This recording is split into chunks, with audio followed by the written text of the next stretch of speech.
영화 승리호가 넷플릭스를 통해 공개된 이후에 가장 많이 본 영화 순위 1위를 기록하면서 뜨거운 반응을 얻고 있는데요. 국내는 물론이고요. 글로벌 플랫폼을 통해서 한류 콘텐츠도 큰 인기를 얻고 있다고 합니다. 네, 오늘 관련 이야기 김원식 대중문화평론가와 나눠보겠습니다. 어서 오세요. 네, 안녕하십니까. 네. 어이구. 전 세계 190개 나라 여기에서 다 1위를 했다. 대단한 기록인데요. 승리호가 네. 일단 어떤 영화인지 좀 소개를 부탁드리겠습니다. 그렇습니다. 이 SF 영화라고 이제 알려지고 있는데요. 우리가 흔히 SF 영화라고 하면 이제 해외 영화들만 되게 생각을 하지 않습니까? 스타워즈 이제, 이런 거요? 예, 그렇습니다. 그래서 스타트랙 같은 경우 콘텐츠도 이제 떠올리게 되는데, 근데 우리가 과연 이제 SF 영화를 만들 수 있겠는가? 뭐 이런 생각이 많이 들죠. 왜냐하면 제작비 규모가 굉장히 다르기 때문인데, 네. 그래서 이제 240억 원 정도가 들었기 때문에 한국판 SF 영화의 블록버스터라고 이제 이름을 이제 다는 것도 이견이 없다 이렇게 볼 수가 있겠죠. 그래서 이 개봉작으로 이제 극장에서 선을 보여야 되는데 상황이 여의치 않아서 넷플릭스라고 하는 인터넷 동영상 플랫폼 그러니까 OTT라고 부르는 그런 사이트를 통해서 공개가 됐고요. 무엇보다 말씀하신 것처럼 이게 이제 전 세계 1위를 차지를 했는데 이게 하루만 1위를 차지한 게 아니고요. 하루 만에 1위를 차지했지만 또 며칠째 계속 1위를 차지하고 있기 때문에 세계적으로 주목을 받고 있다. 그래서 처음으로 한국판 SF 영화를 만들었는데 이것이 세계적으로 주목을 받으니까 화제가 될 수밖에 없어 보입니다. 네, 지금 이 승리호를 두고 극장용으로 만든 영화여서 영상이나 그 사운드를 이렇게 그냥 집에서 들어야 되는 게 너무 아쉽다. 그리고 기념비적인 영화다 이렇게 평가를 하는 분들도 있는가 하면 승리까지는 쟁취하지 못했다. 뭐 이런 평가도 있더라고요. 일단 평론가께서는 이 영화 어떻게 보셨어요? 사실 영화를 볼 때 어떤 목적으로 보느냐 그리고 기대감을 어느 정도 갖느냐 이게 제일 중요합니다. 그래서 아마 혹평 그러니까 좀 짜게 평가를 하시는 분들은 SF 영화를 굉장히 많이 보거나 수준이 굉장히 높으신 분들이에요. 그렇기 때문에 상대적으로 이제 좀 실망감을 표할 수 있는데요. 그렇지만 일반 시청자 입장에서 봤을 때는 굉장히 잘 만들었다. 특히 전투씬 같은 경우에는 스타워즈에 이제 버금간다 이렇게까지 또 얘기를 하기도 하거든요. 또 이제 일부에서는 약간 이제 신파적인 어떤 느낌이 든다 이렇게 이제 말씀을 하시는데 신파라는 건 다른 말로 얘기하면 약간 좀 휴머니즘, 가족의 눈물 나는 장면 이런 것들이 등장하는데 SF 영화에서 과연 그런 장면이 필요하냐라고 이제 문제 제기하실 수는 있겠죠. 그렇지만 오히려 거꾸로 그런 어떤 휴머니즘이 느껴지는 장면을 원하시는 시청자 입장에서 혹은 시청자라고 하는 게 정확한지 모르겠지만 관객 입장에서 봤을 때는 오히려 굉장히 또 호평의 이유가 된다. 그래서 이 설날을 앞두고 있기 때문에 그런 점에서 어떤 목적으로 이 영화를 보느냐 이것이 또 호평과 혹평의 갈림길이라고 볼 수가 있는 것이겠죠. 개인적으로 평론가님은 어떻게 보셨어요? 전 재밌게 봤습니다. 왜냐하면 기대를 하지 않았기 때문에. 왜냐하면 이 한국 영화가 SF 영화를 이렇게 대작으로 만든 게 처음이기 때문에 그런 점에서 이제 비교 기준을 굉장히 노하우가 축적돼 있는 할리우드에 비교한다라는 것은 적절하지 않아 보이고요. 그 평가를 보는 것 중에 좀 인상적이었던 게 뭐냐면 인도 영화에 대한 일침을 가는 댓글이 있었습니다. 인도 영화요? 예, 할리우드 각성하라. 인도 영화를 되게 이제 그렇게 부르는데 그래서 오히려 이제 그 할리우드의 영향을 받았지만 그것보다는 훨씬 더 나름대로의 개성과 특징을 가지고 있다라고 평가할 수가 있는 거겠죠. 아마도 영화를 만든 제작진이나 출연하신 분들 입장에서는 최초라는 어떤 부담이 있을 법하고 시청자 내지는 관객들 입장에서는 최초가 주는 어떤 기대가 있기 때문에 아마 모르죠. 기대를 안 하셨으니까 재밌게 보셨다고 합니다만 기대를 많이 하신 분들 입장에서는 실망을 할 수도 있는 법이니까 뭐 그건 어떤 개인차가 있다고 볼 수 있겠습니다. 그렇습니다. 저는 좀 다른 차원에서 접근하고 싶은 게 아까 이제 240억 원의 대작이라고 말씀해 주셨잖아요. 근데 저도 외신의 보도나 외국 그 시청층들의 평가를 뭐 이렇게 댓글로 이제 캡처해 놓은 커뮤니티의 글을 본 적이 있는데 240억 원 중에 CG 예산이 얼마가 들어갔는지는 공식적으로 밝힌 바가 없으나 감독의 인터뷰를 보니까 CG 예산은 헐리우드의 10분의 1밖에 들지 않았다라고 밝힌 적이 있어요. 그렇다면 CG만 놓고 본다면 굉장히 가성비가 좋은 SF 액션이 아닐까라는 생각도 드는데 그 부분은 어떻게 생각하세요? 원래는 이 블록버스터 영화에는 상당 부분이 이 CG, 그러니까 컴퓨터 그래픽 효과에 들어갑니다. 그렇기 때문에 대체적으로 좀 내용이 허술할 수도 있는 그런 단점이 있는데 중요한 건 조성희 감독이 밝힌 것은 말씀하신 대로 CG에 그렇게 제작비를 뭐 할리우드에 비해서 이제 적게 투입했다 이렇게 이제 말씀을 했어요. 그런데 영화를 보시면은 아시겠지만 CG에 과도하게 의존하고 있지는 않습니다. 그래서 등장하고 있는 인물이라든지 캐릭터들의 어떤 관계성에 초점을 맞추고 있기 때문에 이제 그런 점들이 사실은 어떻게 보면 좋게 보면 한국 영화의 특징이기도 하거든요. 그런데 다만 중요한 것은 CG, 컴퓨터 그래픽을 사용을 했을 때 어떻게 유효적절하게 사용했느냐가 이제 제일 중요할 듯 싶어요. 그렇기 때문에 전투씬이라든지 이제 승리호 바깥에서의 유형 장면들은 무리 없이 적절하게 사용을 했다. 그런 점에서 이번 영화를 보시는 분들이 그 컴퓨터 그래픽 자체에 대해서 문제 제기를 하기보다는 약간 어떤 휴머니즘적인 내용이 심파다. 그리고 전체적으로 어떤 이야기 구조가 좀 익숙하다, 어디선가 봤다 이런 부분을 이제 주로 이야기하고 있는 맥락이라고 볼 수가 있겠죠. 네, 알겠습니다.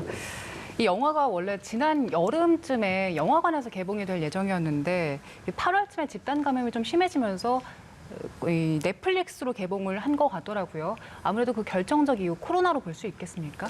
그렇습니다. 이제 작년에 코로나19 때문에 많은 영화들이 조금만 극복하면 영화관에서 개봉할 수 있을 것이다라고 해서 굉장히 기다렸는데 그 기다리지 못하고 한 4편 정도가 예를 들면 사냥의 시간이라든지 콜, 차인표 같은 영화들이 넷플릭스를 찾았어요. 그런데 이제 과연 승리호는 어떻게 할 것이냐라고 봤을 때 결국에는 넷플릭스를 선택을 했거든요. 근데 2020년에 작년에 2020년에 개봉했어야 될 영화가 이제 2021년에 잔뜩 개봉을 지금 하려고 하고 있어요. 그런데 승리호는 좀 약간 넷플릭스를 찾을 수 있을 만한 요소가 있습니다. 뭐냐면 이게 장르물이거든요. SF물이기 때문에 나름대로 SF물은 세계적으로 고정적인 관객들이 있죠. 그렇기 때문에 190여 개국에 공개했을 때 나름대로 승산이 있다 이렇게 판단을 한 것이어서 아마 다른 영화들은 이제 올해 개봉을 하는데도 불구하고 승리호는 넷플릭스라고 하는 OTT를 이제 찾았다 이렇게 볼 수가 있는데 문제는 수익을 어떻게 끌어올릴까인데 이게 넷플릭스에 310억 원에 판매를 했거든요. 그럼 제작비가 240억이고 여기 홍보 비용이나 부대 비용도 많이 들어가요. 그러면 전체적으로 수익을 얻을 수 있는 부분의 30% 정도만 건졌다고 보면 앞으로 넷플릭스를 통해 가지고 다른 부가판권 시장을 많이 판매를 해야 돼요. 그러니까 이제 넷플릭스 같은 경우 수익이 이제 극장 개봉의 수익보다는 좀 잘 보이지 않는 측면이 있어요. 그렇기 때문에 전 세계적으로 1위 한다 하더라도 앞으로 그 극장 개봉했을 때의 수익을 과연 넘어설 수 있을 것인가. 그거는 좀 아직 물음표다 이렇게 볼 수가 있겠고 이 승리호의 사례에 따라서 이후에 잘 되느냐에 따라서 우리 한국 영화가 넷플릭스를 더 많이 찾느냐 안 찾느냐 이것이 또 갈림길이 될 거라고 보입니다. 동호 반복이 될 수도 있겠습니다만 아마 고민을 영화계에선 많이 다들 하실 것 같아요. 이러다 보면은 뭔가 또 극장 문화라는 것이 전체적으로 다 사라지고 넷플릭스라든지 어떤 OTT 서비스에 전부 다 이렇게 잠식당하는 거 아니냐 이런 우려가 있는가 보더군요. 어떻게 좀 전망을 하십니까? 일단 작년에 좀 중요한 사례가 있었어요. 해시태그 살아있다라는 영화인데 유아인 이제 박신혜 씨가 출연했던 그런 영화인데 그 사례 같은 경우는 일단 영화관에서 개봉을 했어요. 그래서 거의 200만 관객을 돌파했고 나쁘지 않았습니다. 그런데 이 영화가 다시 또 OTT에 넷플릭스에 공개가 되면서 거기에서 1위를 차지했고 뉴욕타임즈가 보도할 정도로 굉장히 몇 위 안에 드는 대표적인 또 영화로 손꼽혔거든요. 그렇기 때문에 지금 현재 이 영화관에서 굉장히 엄격하게 관객을 좀 이렇게 통제하는 상황이기 때문에 잘 안 가시는데 그런 상황에서 어쨌든 극장의 개봉을 최대한 하면서 온라인 동영상 플랫폼인 넷플릭스 등을 활용하는 형태로 가야 어떻게든 수익이나 대중성 측면에서도 바람직하다 이렇게 볼 수가 있는 거죠. 근데 워낙 그 승리호 같은 경우에는 규모가 크다 보니까 그랬는데 이제 어떤 중급 영화들 같은 경우는 충분히 동시에 2개를 공략하는 것이 필요하고요. 무엇보다도 이 온라인 동영상 플랫폼 같은 경우는 강점이 일 수 있는 장르가 따로 있습니다. 뭐냐면 주로 아까 좀 언급드린 장르물이죠. 예를 들면 추리물이라든지 스릴러라든지 액션물, 오락물 특히 우리 영화나 드라마에서 각광받고 있는 좀비물 같은 경우가 승산이 있기 때문에 그런 어떤 장르에 따라 가지고 OTT, 넷플릭스를 어떻게 활용할 것인가 이런 것을 좀 고민을 해야 됩니다. 네, 이 좋은 콘텐츠들이 어떤 플랫폼을 통해서 나가느냐도 굉장히 중요하기 때문에 저희 OTT에 관련된 이야기도 좀 나눠봐야겠습니다. 지금 일단 국제적으로 해외 시장도 그렇고 국내 OTT 시장도 빠르게 개편이 되고 있는 상황이잖아요. 지금 국내 업체들의 상황은 어떻습니까? 일단은 전반적으로 코로나19 상황 속에서 이제 비대면 활동들이 늘어났고 비대면 활동 중에서도 대표적인 것이 이제 텔레비전을 보시는 거나 이제 온라인 동영상 플랫폼 활용하시는 그런 이제 선택들이 지금 많이 증가하고 있다는 것은 객관적으로 증명이 됐고요. 예. 그런 상황 속에서 넷플릭스가 독주를 하고 있고 또 이제 지상파 방송사를 포함을 해가지고 방송사들도 위기인 그런 상황이기 때문에 이런 상황 속에서 분명히 온라인 플랫폼으로 재편이 되고 있습니다. 그러면 국내 업체들은 어떻게 대응을 할 것인가라는 측면에서 좀 고민이 있고 실제로 웨이브나 티빙 등이 추격을 하고 있는 거죠. 근데 두 가지 전략이 필요합니다. 하나는 아까 말씀드린 것처럼 세계적인 글로벌 온라인 동영상 플랫폼 같은 경우에는 각 지역에 맞는 그런 콘텐츠를 제작하기에는 약간 한계가 있습니다. 그래서 이제 지역 정서라든지 문화적 코드들을 담아내는 콘텐츠가 필요하고요. 그래서 이제 장르물에 좀 강하고 그 외에 우리나라 같은 경우는 예능적인 예를 들면 로맨틱 코미디물 같은 경우는 지역성이 굉장히 강합니다. 예. 특히나 일본 같은 경우 우리나라의 로맨틱 코미디물을 굉장히 선호하는 측면이 있기 때문에 그래서 이 글로벌 동영상 플랫폼 OTT들이 할 수 없는 장르와 특징들을 공략하는 것이 필요하고요. 또 굉장히 많은 제작비가 들어가는 콘텐츠는 우리가 할 수 없는 측면들이 있거든요. 예. 그렇기 때문에 좀 가성비가 좋은 쪽으로 가야 되고 또 일부에서는 각계 격파식으로 대응하기보다는 뭐 합종 연행식으로 연합해서 이제 제작을 하고 유통하는 그런 망들이 좀 필요하다 이렇게 볼 수가 있는 것이죠. 그래서 일단 글로벌 온라인 동영상 플랫폼이 할 수 없는 부분이 무엇인지 우리의 강점이 무엇인지를 좀 잘 분석을 하고 여기에 대응하는 것이 필요하고 그 가운데 하나가 바로 예능이거나 로맨틱 코미디 특히 코미디 같은 경우에는 글로벌 스탠다드 측면에서 봤을 때는 지역성을 실현하기 굉장히 어렵거든요. 사실 예. 웃기기가 굉장히 힘들거든요. 네네네. 이제 그런 측면을 좀 반영하는 노력도 국내 업체들이 주안점을 둬야 되겠습니다. 네, 알겠습니다.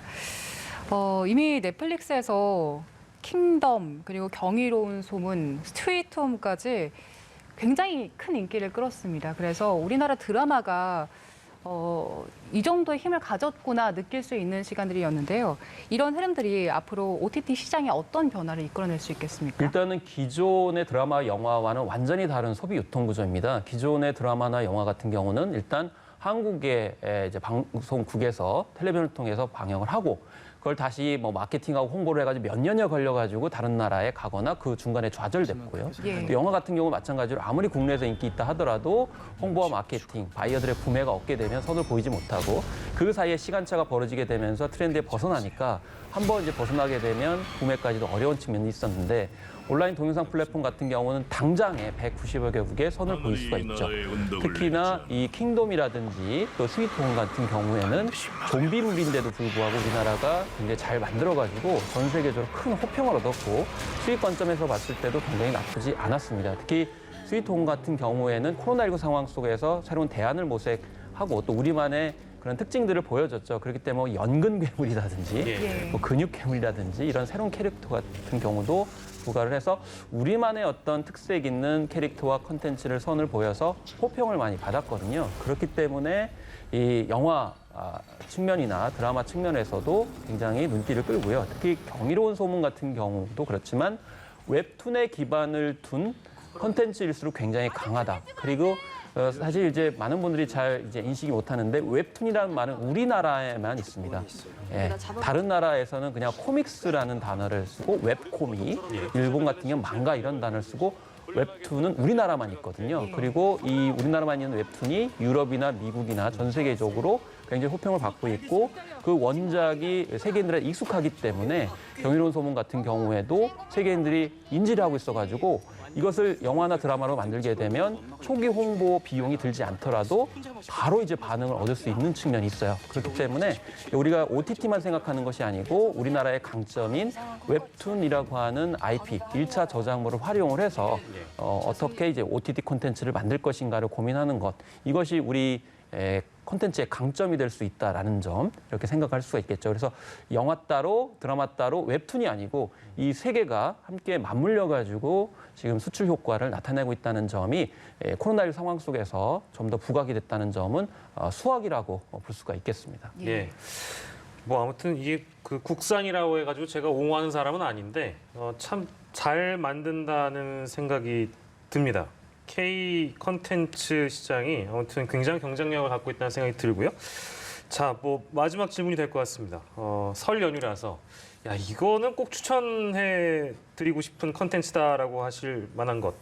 우리 김원식 평론가께서는 어떤 그 OTT 컨텐츠를 좀 추천해 주시고 싶으신지요? 저는 영화 관점에서 좀 놓친 혹은 이제 잘 언급이 안 되는 작품들인데 예. 안성기 씨 주연의 종잇꽃을 추천하고 싶습니다. 네. 이 휴스턴 영화제 수상작이고요.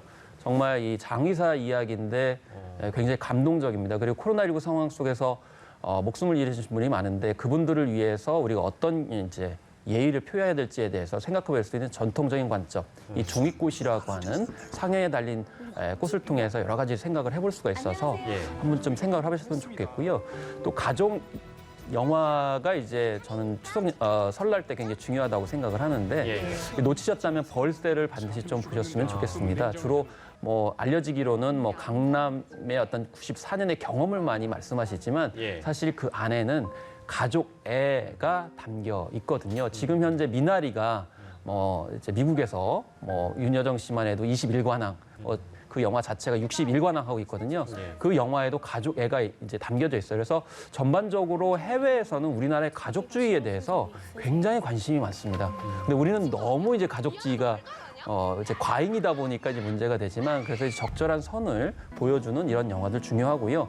청각장애인 소년과 또 그 가족의 이야기를 다루고 있는 나는 보리 같은 경우에도 청각장애인을 통해 가지고 각자 가족이 어떠한 기여를 하면서 따뜻하게 또 어려움을 극복할 수 있을 것인가라는 그런 점도 보여주는데 이 영화는 이제 청소년 영화인데 아동 영화이기도 하고요. 해외 영화제에서도 상을 이제 꽤 받았습니다. 그래서 이 영화들 놓치셨다고 하면은 좀 보시고요. 또 이제 약간 좀 이 장르물이긴 하지만 스위트홈 같은 경우에도 이 어떤 바이러스가 창궐했을 때 아파트에 갇혀가지고 거기서 벗어나는 이야기를 담고 있거든요. 예. 아까 해시태그 살아있다도 말씀드렸지만 예. 약간 호불호가 갈릴 수 있어요. 워낙 많이 하신 분들은 이 정도 가지고 왜 그래 이렇게 하지만 사실 보통 시청자 입장에 봤을 때는 이런 작품들도 꽤 재미가 있거든요. 예. 그리고 경이로운 소문 같은 경우는 이제 뭐 천국과 지옥 그 사이에서 이제 저승사자가 새롭게 부각이 되면서 마치 옛날에 고스트 오브 바스트처럼 유령을 이제 잡아내는 그런 이제 내용인데 현실의 어떤 어두운 면과 또 생각해봐야 될 점들을 잘 코믹하게 그린 점도 있고 그래서 추천을 하고요.